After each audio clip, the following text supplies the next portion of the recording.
legitimately right now. I'm like, if ever there was a time in which you were going to use this kind of stuff, it would be right now. Welcome back, guys. Thank you so much for sticking with us through episode 1, 2, 3, 4, 5, however many we've done. It has been a great first season, and this is the last episode of season 1 of A Stroke of Luck. What do you think, Dionna? Was it a successful season? I think so, yeah. Yeah, so just everybody knows, our seasons are going to start around January, February, and they're going to end roughly around June. That way we don't burn out and we have a lot of other stuff that we do. So this is going to be the last episode for season 1. Dionna, why don't you introduce our special guest for this episode? Well, this is Vicki, Hello. my old note taker. Let's be clear, I'm not old, okay? What? If anything, if age comes into this, I'm vintage, but how about we go with former? Former note taker, yes, for my bachelor degree. Mm-hmm. Yeah, Yep. so an interesting part of some of the benefits, especially here where we live in New York, not all states are the same, but there are state-funded programs for people with disabilities to where they can get assistance in their education and in their beginning stages of their careers. So I will divert the explanation as to exactly what it is that your role was and who you worked for and what the position kind of was to you two, since you're the experts on it. In my old college and my old note taker was coming to Vicki's she was in the hospital giving birth with her daughter, and the old note taker walked into Vicki's room and said, "Hey, do you want this job?" Well, let's be clear. It wasn't when I was giving birth. It would be a little bit of an awkward situation. Okay, fine. After. So she came to visit me at the hospital, and I vividly remember it. She walked in the door and she said, "Hey, do you know of anybody who would be interested in this position?" And she explained a little bit about it. Assisting a student who has cognitive disabilities, and you'd be going to classes with her and assisting her with the schoolwork. And here I am in my hospital bed, and I'm like, yeah, actually, that sounds pretty interesting. I'd be interested in that. So that is how we ended up getting paired up, and 6 years later. Mm-hmm. Now, you say note taker, but what is just for clarity, because some people would need support in all walks of life. What was the actual position? What is it called? Well, so the interesting thing is that based on where I was working, they had different classifications, because it wasn't just assisting people on a one-to-one basis. They covered a wide range of people who needed assistance with caretaking or assisting with disabilities, and it was across a broad spectrum of caregiving. My position was known as self-hire, and what that was you were paired up with somebody, and you knew the person that you were paired up with. So with this program, let's say, for example, you had family members, say like an uncle or something, that needed assistance, going grocery shopping, or needed assistance with care. You could be employed through this program to take care of that family member. In this instance, I took over from the previous note taker. It could be personal aid, because as Dionna and I worked together, my role also evolved beyond helping with school, particularly. Yes, we worked on other things, such as budgeting and I don't know, just a variety of things, trying to find things around town, in terms of social activities and whatnot. I feel like I'm digress. Yeah. So it's through Heritage Christian Services. Correct. And yeah, we actually just had one of your bi-yearly meetings, and I learned a lot about it, that it's tied to Medicaid. Yep, it's tied to Medicaid, and it's specifically there are multiple parts of Medicaid that I wasn't familiar with. The first part being the healthcare portion that most people associate Medicaid with. Correct. And then there's a section of Medicaid that's tied to specifically her disability. And because of the age at which you had your disability, that part will never go away. And that provides Dionna a budget per year to give all sorts of benefits to assist her in her life. One of them being the ability to pay for a salary for is it called ComHab, where it's like a self-hired community what is it? Community rehabilitation. Yeah, I was thinking, I'm like, it's not. They dropped the re part of it. Yes, and that's what it is basically navigating, being in the community, doing certain functions out in the community, how to live and how to function independently or with just a little bit of assistance. Right. Yeah. And learning exactly where that came from and how that was funded and all of the things that it includes was actually a good breath of fresh air for New York State, because I loathe this state. And to actually see something that they did good. And we actually found out from Heritage during that meeting that people leave other states with disabilities all over the country to come to New York for the services that they offer. That's correct. Actually, one of Dionna's projects that she had when she was in college, I forget the class. Well, I am still in college, but okay, when we were working together for one of your classes for my undergrad, correct. When we were working together, we researched the spectrum of states and what they covered in terms of Medicaid and Medicare, and New York State actually ranked as the best in terms of spending per person and qualifications. Now, this isn't, I do want to say this doesn't mean, you can just, you get tons of cash thrown at you or whatnot. You do need it's very structured. Yes, you need justifiable reasons as to how you qualify. You need to provide proof and things of that nature, so that funds are not misused. Correct. Right. But yeah, and so it's done wonderful things in terms of, even just in the time that Dionna and I started working together, to when, we ended our working relationship and just continued and maintained our dear friendship, and seeing the leaps and bounds and how far you've come. So thank you. You're welcome. And we, in the meeting a couple of weeks ago, Tyler was in the meeting, and they said regardless of marriage or not. Yeah, so that was the nice thing, is because with Medicaid, the benefits go away once you meet a certain income threshold and asset threshold, I believe it is. However, because of the age at which you had your injury, your stroke, and the fact that you're never going to, well, I mean, this would be awesome if it happened. You wake up one day and all of the symptoms of your stroke are gone.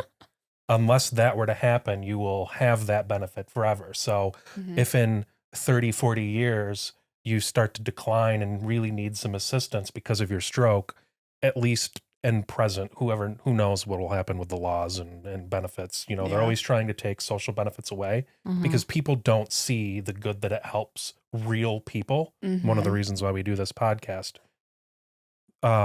Theoretically, you could still have somebody come in and get paid to help you. Yeah. And here's the thing, regardless. it's not bad money. No.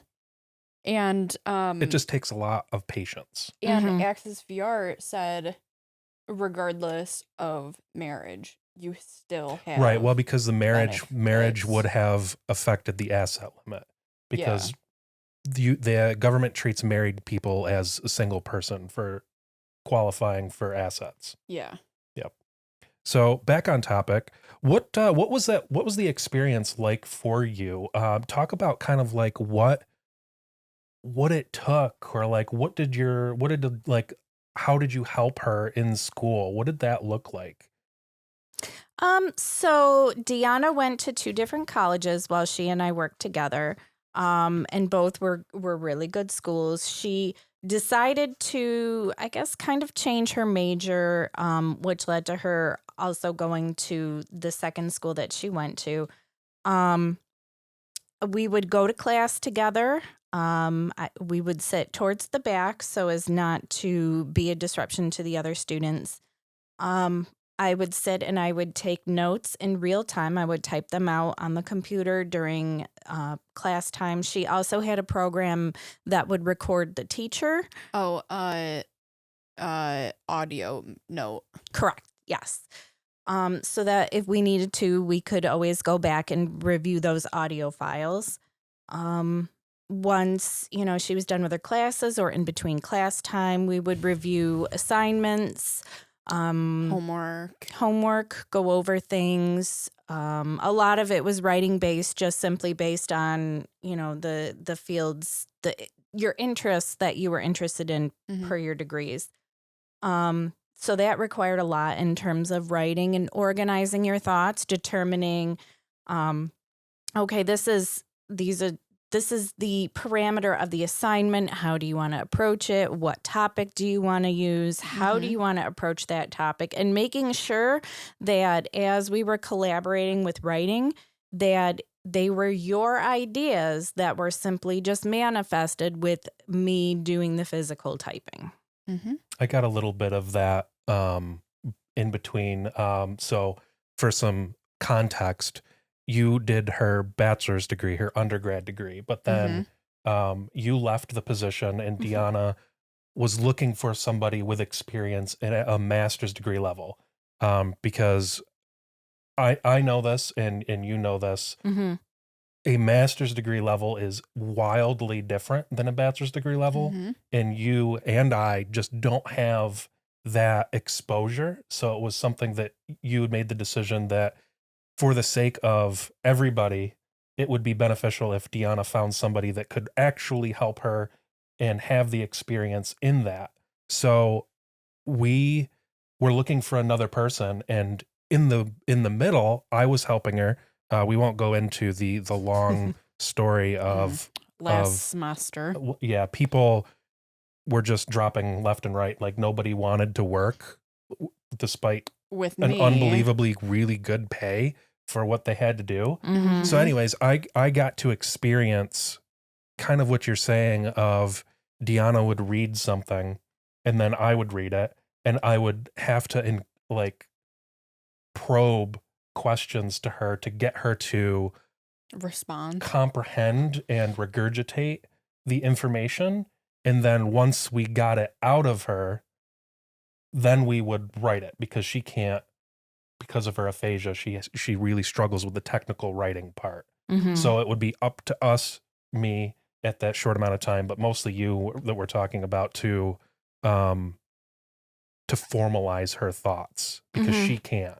Correct. And that's one thing that I think needs to be well touched on. It's not cheating, even though you're doing the work and you're answering the questions.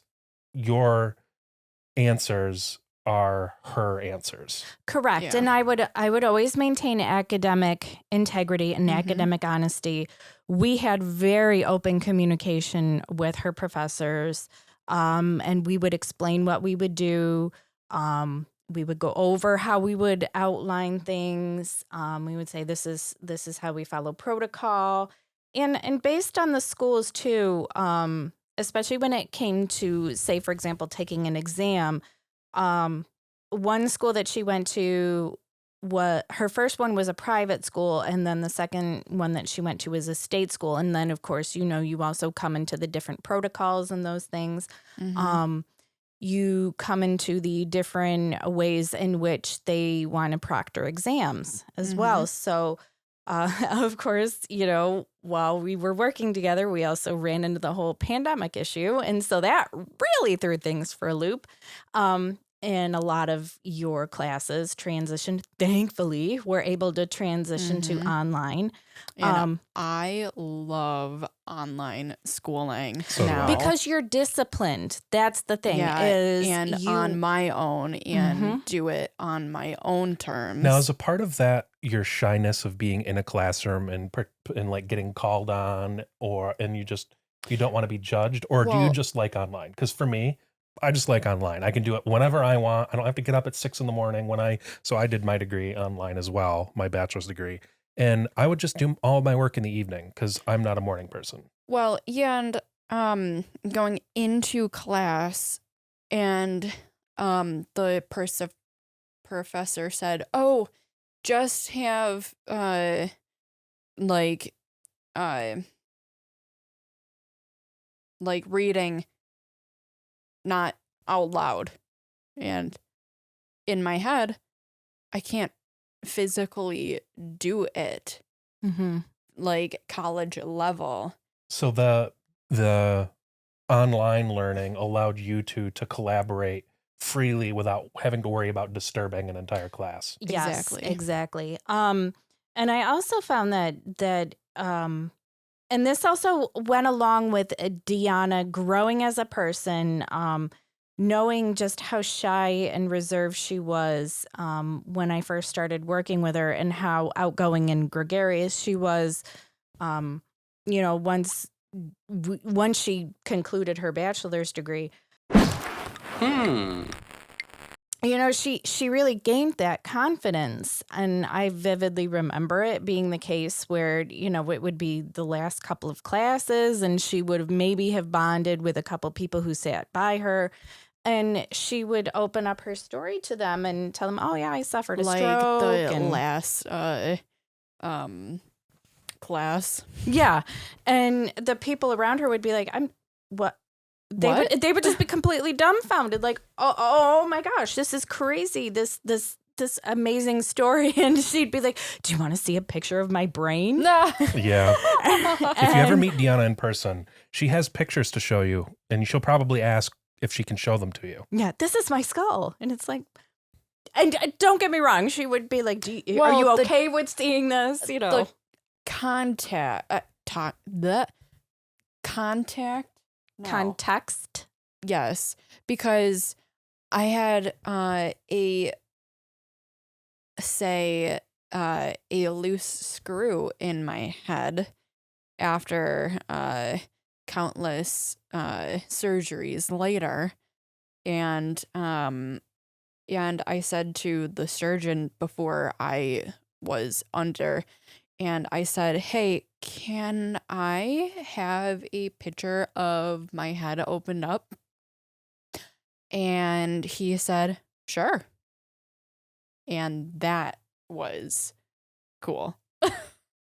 Yes. So that's how Dionna has pictures of her skull in her brain. Yes. Yeah. So did you find the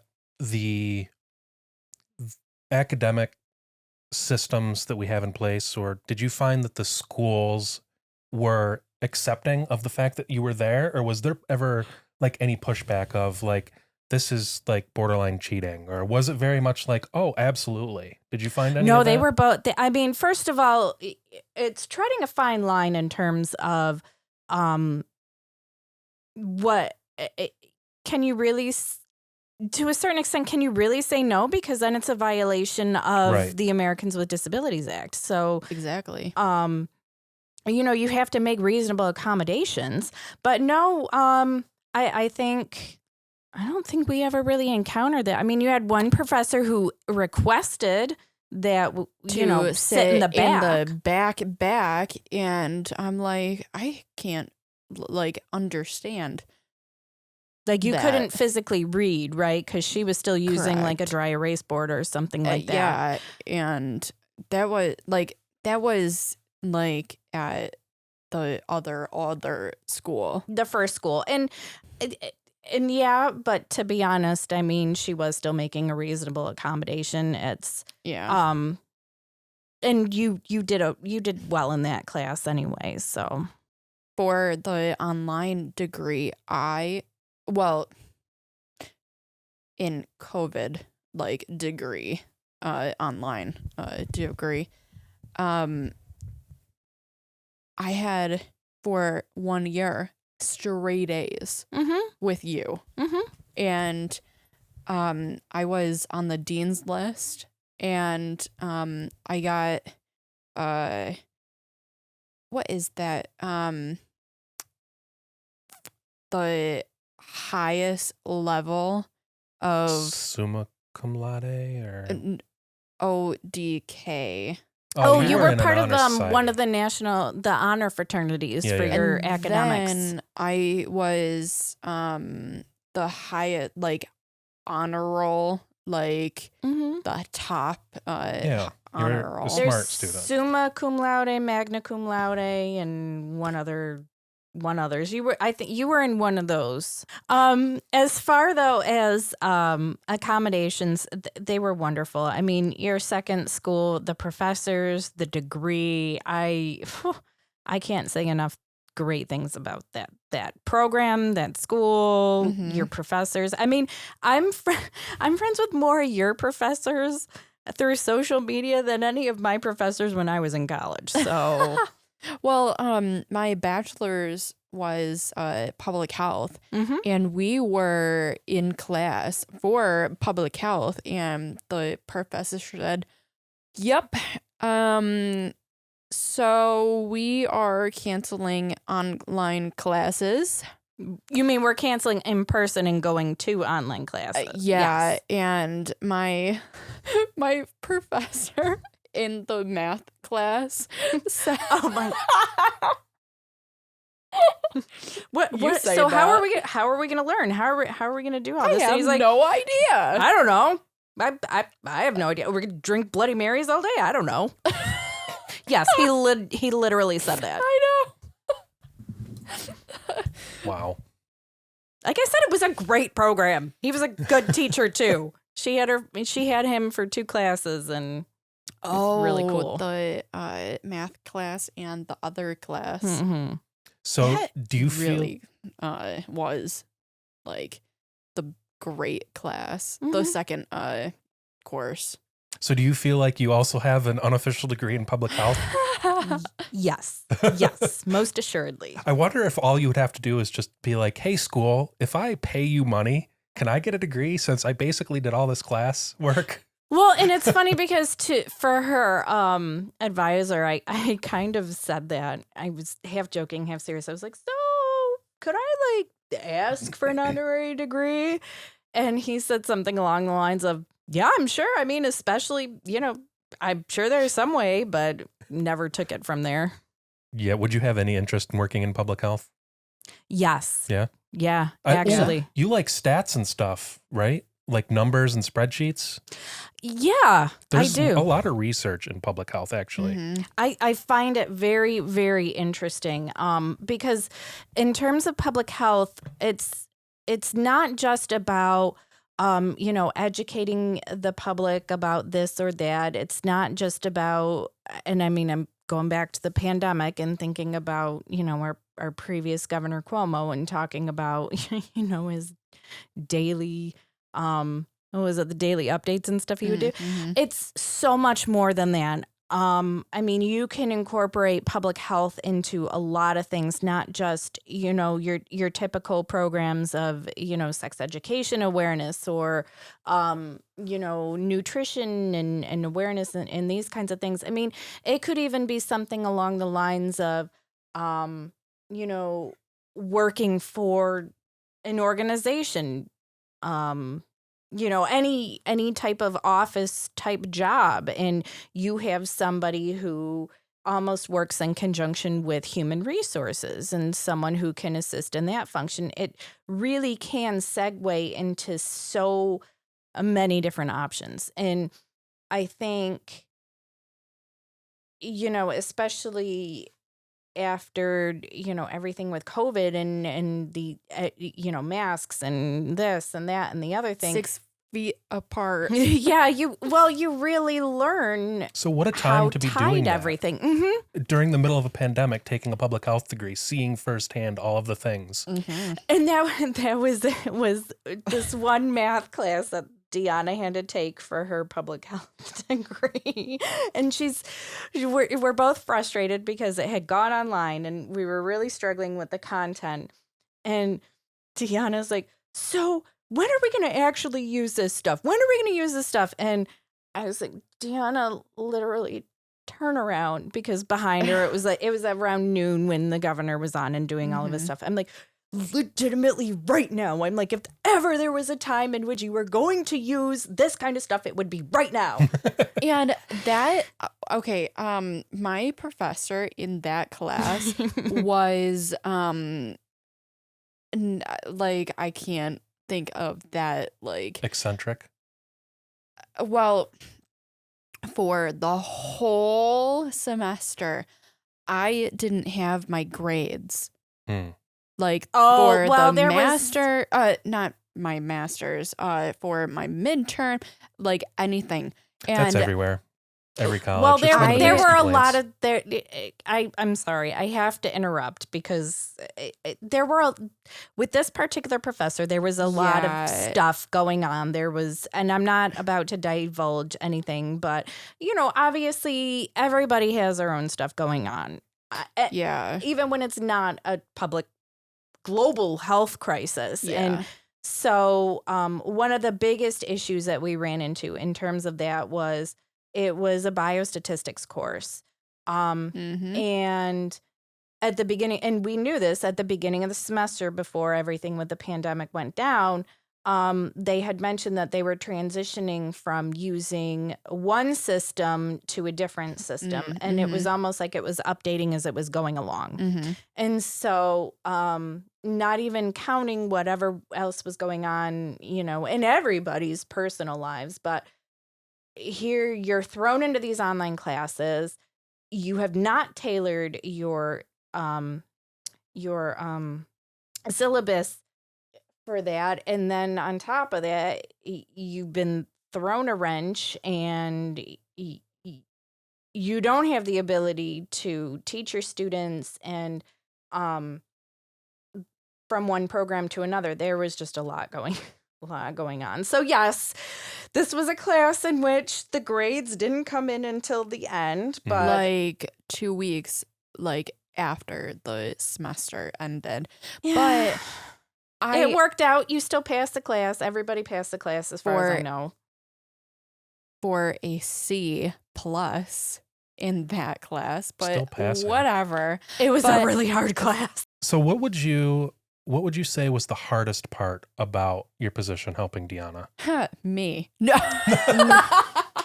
No. You heard it here first, folks. So it's really interesting. You wouldn't necessarily think of this. Now, the pay was really good. I got to do so many things. I got paid to learn. Definitely I got pay. I got paid to hang out with a really awesome person who was like amazing and fun and stuff like that. But what you don't necessarily think of is you are literally thinking for two people, and it can create a real brain drain and mental strain, because you're not only just thinking of your own life and what's going on, as you're sitting and talking about how to take Dionna's thoughts and translate them into a paper or whatnot, and still maintaining academic integrity. There's a lot of mental gymnastics that you need to go through, and it can be a lot. I mean, my husband and my family know that there would be times where we would be done with work and I'd be like, look, I just need I need to unpeople is how I call it. I need to unpeople and I just need to Quiet time. Yeah, I just need to do something that requires pretty much no thinking whatsoever so that I can, build up my mental capacity again. Right. It is, especially because, I mean, you said that it was interesting, but it's not your degree. It's not a degree that you chose because you are wildly fascinated by it. So there's some part of the mental energy that is extra and above somebody that was all about that degree, because it's not your thing. Your thing is you're there helping Dionna. So trying to help Dionna, but also comprehend something that's not really your career field. You have said that you found it kind of interesting, which is good, but there's still some of that, like, it's not for you. The degree's not for you. So you're spending all of this mental energy on two different things, and then you have your own life. And so it just gets draining. Yeah, I mean, all jobs do to a certain extent, but they do. This one required so much more thinking than you would normally do. So I've now segued into an office job, and it's a good job. I do a different set of skills and whatnot. It even though I'm part of this major corporation, I guess, it even still does not require the level of thinking that I had working with Dionna, because it was academic based, it was academic based, and it just required a lot. Yeah. Worth it 100%, but yeah, and that's why I will never go back to school. Like, I'm done with it. I've got the degree that I want. School in and of itself is very taxing because you're learning unknown things, and you're doing a lot of it. And it's not really on your terms. It is to a certain extent, but you're only granted so much freedom. So let's say, Dionna really had an interest in, I don't know. I know that you're interested in like historical diseases and stuff. So we'll go with the Black Death. Okay. So let's say she really wanted to do something on the bubonic plague. Well, maybe that's not eligible for that assignment. Right. Okay. So then, you're working on an assignment that you may or may not even be interested in the subject matter to begin with, both Dionna and myself. But you still power through it because that's what you need to do in order to get your degree. Now, did you enjoy some of the other stuff outside of school more than the school stuff? For example, we went to Milwaukee, and you got to experience that and learn how Milwaukee works. And Dionna would always tell me about how she would go to Milwaukee and what they through Marquette University, they have a program or a couple programs that involve intense reading therapy, intense writing therapy. They also have physical therapy, which is not something occupational, which those latter parts are not. Dionna did not partake in while she and I worked together. But she would always tell me about it, and I would always hear about it. And of course, she would always tell me about how cool a city Milwaukee is, which yes, it definitely is. There's my little endorsement there. So it came about where Dionna asked me, she said, do you want to, come and observe the therapy? And I was like, oh, I don't know. And so I talked to my husband, Justin, about it, and he's like, yeah. Why wouldn't you go? He's like, we can, turn it into a vacation and stuff. And I'm like, and my son at the time was remote learning. And so we were just able to, pack up his school computer. And so I went with Dionna. And you get paid for it anyway. Yeah, but but the learning experience. So yes, the paying for it is good too. But Dionna, there's just things that you can't really put a price on. And being able to sit there and observe your speech and language therapy. Yeah, being able to sit there and observe that. And forgive, I can't recall the woman who oversees a program. Tina, yes. Mm-hmm. And having Tina come in and she was just, she was so cool. And you would be sitting there, and the way it works is it's got the one-way one-way mirror. Yeah. So Dionna can't see us, but we can see her.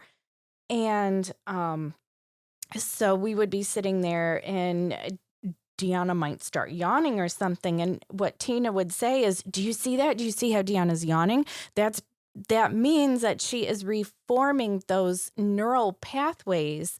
And she's tired because she's working for it. And yeah, but she's reforming those pathways to reinforce what she is learning in this intense reading and writing therapy, and just being able to observe it. I mean, I had even told my husband, once we were done for the day, I would be like, I would just love it if you would be able to see this, because it's just so fascinating. Yeah. Mm-hmm. And so before we wrap it up, how cool was it being exposed to that complete different world? Not just the Milwaukee part, but the being involved in a different world that it seems like almost nobody knows. If you're like, Notetaker, what's that? Or ComHab, what's that? Or wait, you have somebody that works for you to help you and nobody knows, and you experience this whole other world. Mm-hmm. And not saying that every position like yours does the same stuff. I think that's part of the uniqueness, is each person with a disability requires their own unique ComHab person. Yeah, because everyone has their own unique skill set. So not only in addition to whatever trials or tribulations a person with a disability faces, but also they're each individual unique strengths and what they themselves bring to the table. So you can have somebody who's completely nonverbal, and their own personality, they're still able to communicate in their own way, or they still have their own personality that shines through. And it's a great way to experience people and see how they bring their strengths to the table, and see how they bring their own individuality to overcome their obstacles or their own take on things. I have a friend now who works in a different branch of Heritage Christian Services, and they work with some people who are nonverbal. And they tell me about how they work with people who are confined to wheelchairs or whatnot, but how much they love these people because they have their own unique personalities and their own sense of humor. And when it comes to actually working with disabilities and seeing how they incorporate their own strengths and weaknesses into their own, I guess I want to say, a plan, or how they incorporate these into their, I guess rehabilitation plan, right? Yep. Yeah. Person-centered care plan. Yes. Thank you. Person-centered, which again highlights the individual person. Yeah. It's our off-screen expert provided us that term. Correct. It's not people-centered, it is person-centered. Yeah. Mm-hmm. So we're going to close it up, but I do want to, again, thank you so much for being here. Thank you for we talk inviting to you me. all the time, Yeah. so it's not like you're a stranger, but I feel like you're one of the more important people to talk to for season 1, because you provide a service to Dionna, or provided a service to Dionna, and I mean, you still provide a service and friendship. Well, she's like my surrogate little sister, I call her. Yeah, and Yep. you're one of her bridesmaids in our upcoming wedding. Mm-hmm. Mm-hmm. But before we close it out, what is one piece of advice if one of our listeners or watchers says, you know what, that's super cool. Maybe I don't live in New York, maybe I do. Maybe more broad advice. What do you have for somebody that wants to help disabled people? Do it. I mean, it sounds really simple and basic, but do it. There is so people, I feel, are nervous. They're nervous about how to approach it. They don't want to come across and say the wrong thing. They don't, for people, they don't want to be a trigger for something. And I know that I completely get that. I think as more information is known out there, I think that it invites opportunities. This field is such that they are always looking for people to assist, whether it's in a paid position, a volunteer opportunity. There are just so many opportunities out there. And you don't have to have a specific qualification because each person has their own needs. Mm-hmm. I mean, and the thing is I don't have a degree in working with people with disabilities. My friend who I mentioned also works at Heritage. They came from the telecommunications industry. Mm-hmm. It's just forging a connection with people, right? Mm-hmm. So are you going to treat anybody else any differently? It's just putting yourself out there and saying hello, saying, how can I help? Sitting and having a conversation. You really don't know how much of a difference you can make until you put the effort forth. And I lied. I actually have one more question. Did the position with Dionna and the friendship that evolved thereafter change your perspective on disability? Yes. Yes and no. It really highlights the broad spectrum of the disabilities that people have, from something that you wouldn't know that someone has a disability. How many times, Dionna, did we come across people that didn't even know that you had a disability? Yeah, like a couple of people. Mm-hmm. But hundreds of thousands of people. That's a lot of people. Over You've met hundreds of thousands of people? Yeah. Yeah, she's just that nifty. Dionna for president? Yes. No. And not know about my story at all. Mm-hmm. I mean, and I'm sorry, I have to make this anecdote because it's pretty relevant to what we did. In one class, it was adolescent psychology or something along those lines. We started the class, and at the beginning of the class, and talked to her professor and whatnot. And her professor had mentioned, at some point during the year, we discuss a person who had a stroke, and they're younger as well. And, I talk about her, and Dionna said to the person, she's a friend of mine. Yeah. Yeah. She's a friend of mine. I know her and I know her family. And the professor said, what? Yeah. So when it came to that period of time in the class, he basically swapped out this person for Dionna. So Dionna gave a presentation on my own, on her own, completely on her own, during the class time. And this is important to note.